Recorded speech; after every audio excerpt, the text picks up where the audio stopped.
Iran உச்ச தலைவர் Ayatullah Ali Khamenei அவர் இறந்து 131 நாட்கள் ஆகுது.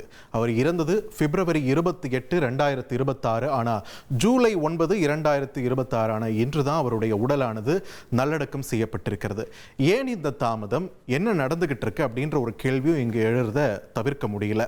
ஏன்னா இஸ்லாமிய மதத்தை பொறுத்த வரைக்கும் ஒருவர் மரணமடைஞ்சா அடுத்த நாளே அவரது உடலானது நல்லடக்கம் செய்யப்பட வேண்டும் அப்படின்ற ஒரு சூழல் இருக்கிறது. அது மட்டும் இல்லாமல் இந்த எம்பால்மிங் மாதிரியான முறைகள் எதுவுமே செய்ய முடியாது. அப்படி இருக்கும்போது இத்தனை நாட்கள் இந்த உடல் எப்படி பாதுகாக்கப்பட்டது? இப்போ 130 நாட்கள் கழித்து நல்லடக்கம் செய்யப்படக்கூடிய நிலையில இந்த இடைப்பட்ட காலத்தில் என்னென்ன நடந்துச்சு, அவருடைய உடல் எங்கு வைக்கப்பட்டிருந்தது, இந்த தகவல் எல்லாம் நம்ம தெரிஞ்சுக்கலாம். அந்த வகையில் பிப்ரவரி 28ஆம் தேதி பைத் இ ராபரி என்று சொல்லப்படக்கூடிய அவருடைய அதிகாரப்பூர்வ இல்லம் மற்றும் அலுவலகம், அந்த இடத்துல தான் அமெரிக்க இஸ்ரேல் கூட்டு தாக்குதல் நடத்தியிருக்காங்க. அதில் நிறைய பலி நடந்திருக்கு அப்படின்ற ஒரு தகவல் மட்டும் வருது. ஆனால் எதுவுமே உறுதிப்படுத்தப்படாத தகவல்களாக இருக்கிறது.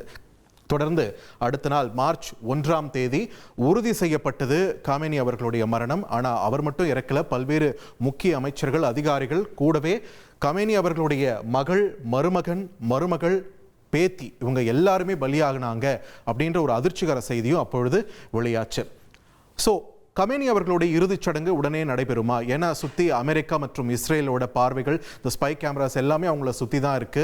எப்பனாலும் தாக்குதல் நடக்கலாம். தொடர்ந்து ஒரு பதற்றமான சூழல் நிலவி கொண்டிருந்த நிலையில கமேனியோட இறுதிச் சடங்கு ரத்து செய்யப்பட்டது அப்படின்ற ஒரு அறிவிப்பு வெளியாகுது. அதே நேரத்தில் அவருடைய உடலானது ரகசிய இடத்திற்கு மாற்றம் செய்யப்படுகிறது. அப்போ தொடங்கி மறுபடியும் அவருடைய உடல் பொதுமக்கள் பார்வைக்கு கடந்த வாரம் கொண்டு வரப்பட்டது இல்லையா, அது வரைக்கும் அந்த உடல் எங்கு வைக்கப்பட்டிருந்ததுன்றது ரகசியமாகவே வைக்கப்பட்டது. அவரோட சேர்த்து அவருடைய குடும்பத்தினருடைய உடல்களுமே கூட பாதுகாக்கப்பட்டது. ஸோ மார்ச் 2லிருந்து 5க்குள்ள இந்த பதற்றமான சூழல்ல இந்த முடிவு எடுக்கப்படுது. இறுதிச் சடங்கு தள்ளி வைக்கப்படுது. அது மட்டும் இல்லாம இந்த குறிப்பிட்ட காலத்தில் மார்ச்லேருந்து இந்த ஜூன் வரைக்கும் உடல் எங்கே இருக்குன்னு தெரியாது. ஆனால் மருத்துவ தர குளிர் சேமிப்பு அறையில் பாதுகாக்கப்படுகிறது அப்படின்ற ஒரு தகவல் மட்டும் வெளியாச்சு. என்ன, எம்பால்மிங், இந்த கெமிக்கல்ஸ், ரசாயனங்கள்லாம் பயன்படுத்தி உடலை பதப்படுத்த முடியாது, அது இஸ்லாமிய மதத்தில் அலௌட் கிடையாது அப்படின்ற ஒரு காரணத்தினால குளிர் சேமிப்பு அறையில் தான் இறந்தவர்களுடைய உடல்கள் எல்லாம் பராமரிக்கப்பட்டிருக்கு. 40 நாட்கள் துக்கம் அனுசரிக்கப்பட்டது. அவர் இறந்த நாள்ல இருந்து பார்க்கும்போது ஏப்ரல் 6ஆம் தேதி அந்த 40 நாள் முடிவடையுது. ஸோ ஏப்ரல் முதல் வாரத்திலேயே இறுதிச் சடங்கு நடைபெறும் எதிர்பார்க்கப்பட்ட நிலையில மீண்டும் அது தள்ளி போகப்பட்டுச்சு. இறுதிச் சடங்கு தொடர்ந்து ஏப்ரலை தொடர்ந்து மேலே அந்த பிராந்தியத்திலேயே பதற்றம் அதிகரிக்க ஜூன் மாதம் தான் இறுதிச் சடங்கு நடைபெற இருக்கிறது அப்படின்ற எதிர்பார்ப்புகளும் வந்துச்சு. சில அறிவிப்புகளும் அது சார்ந்து வெளியாக ஆரம்பிச்சது. ஸோ ஜூன்ல இது சம்பந்தமான அறிவிப்பு வருமா, இறுதிச் சடங்கு நடைபெறுமா அப்படின்னு எதிர்பார்த்துட்டு இருந்த நிலையில தான் ஜூன் 13, 2026 அடுத்த நாள் தான் இந்த சீஸ்ஃபயர், அமைதி ஒப்பந்தம், இடைக்கால போர் நிறுத்தம் அப்படின்ற ஒரு விஷயம் எல்லாம் வருது. ஸோ பேச்சுவார்த்தை ஒரு நல்ல நிலைமைக்கு வந்திருக்கு அப்படின்ற ஒரு நம்பிக்கையோட அந்த நாளில் ஒரு அறிவிப்பு வெளியாகுது. 6 நாள் அரசு இறுதிச் சடங்கு திட்டம் செயல்படுத்தப்படும். முழு அரசு மரியாதையோட மதச்சடங்குகள்லாம் செய்யப்பட்டு பொதுமக்களுடைய அஞ்சலி எல்லாம் முடிஞ்சு அவருடைய உடலானது நல்லடக்கம் செய்யப்படும் அப்படின்ற ஒரு அறிவிப்பை ஈரான் அரசு வெளியிடுது. ஸோ இந்த 6 நாள் இறுதிச் சடங்குன்றது ஜூலை 4லிருந்து 9ஆம் தேதி வரைக்கும் அப்படின்னு சொன்னாலுமே அதற்கு முன்பாகவே பல்வேறு மதச்சடங்குகள், ஒரு 3 விதமான மதச்சடங்குகள் சொல்றாங்க.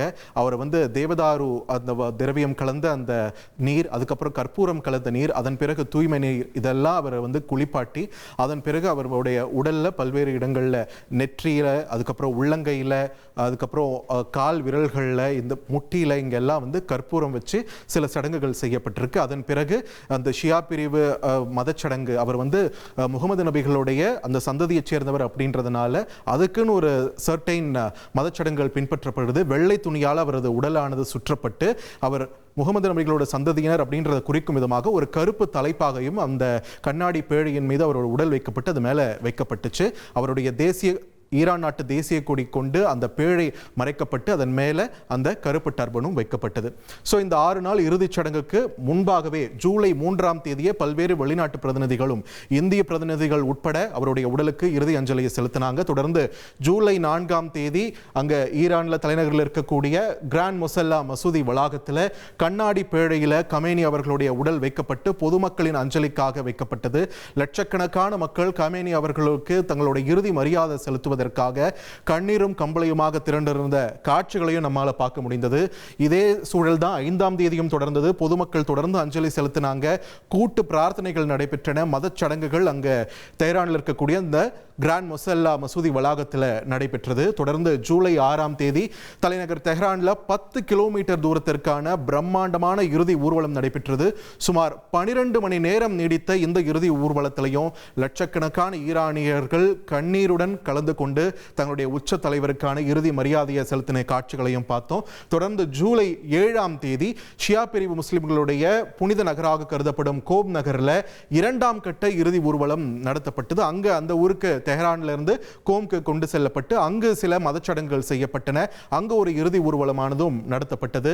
தொடர்ந்து ஜூலை 8ஆம் தேதி இவருடைய உடலானது ஈரான்ல இருந்து ஈராக்குக்கு கொண்டு செல்லப்படுது. ஏன்னா ஈராக்லையும் ஷியா பிரிவின் புனித தலங்கள் இருக்கின்றன. அங்க இருக்கக்கூடிய நஜாஃப் மற்றும் கர்பலா என்ற 2 ஷியா முஸ்லிம்களுடைய புனித நகரங்கள்ல கமேனி அவர்களுடைய உடலுக்கு இறுதி மரியாதை வழங்கப்பட்டது. அங்கேயும் லட்சக்கணக்கான மக்கள் திரண்டிருந்தார்கள். அங்கேயும் அவருக்கான மதச்சடங்குகள் அவருடைய உடலுக்கு செய்யப்பட்டது. ஸோ கர்பாலா நகரில் தான் இன்னைக்கு காலையில் வரைக்குமே அவருடைய உடல் இருந்தது. அதன் பிறகு அங்கிருந்து தற்பொழுது சொந்த ஊரான மஷாத் நகருக்கு வந்து சேர்ந்திருக்கிறது கமேனி அவர்களுடைய உடல். அது மட்டும் இல்லாமல் அவர் எங்கே அடக்கம் செய்யப்பட இருக்காருன்னு அவர் ஏற்கனவே ஒரு உயிலும் எழுதி வச்சுட்டு போயிருக்காரு.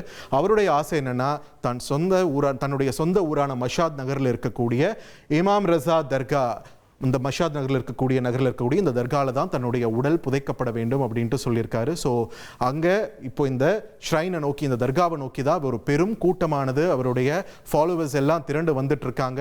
நம்ம முன்னாடி காட்சிகளில் பார்த்தோம் இல்லைங்களா, ஈரான் நாட்டு தேசிய கொடி, அதே மாதிரி இவருடைய மரணத்திற்கு காரணமானவர்களுக்கு எதிர்ப்பு தெரிவிக்கும் விதமான ஒரு செந்நிற கொடி, பழிக்கு பழி வாங்க வேண்டும் என்ற முழக்கம், இதெல்லாம் சேர்த்து கமேனி அவர்களுடைய இறுதி ஊர்வலம் தற்பொழுது தொடங்கி நடைபெற்று கொண்டிருக்கிறது.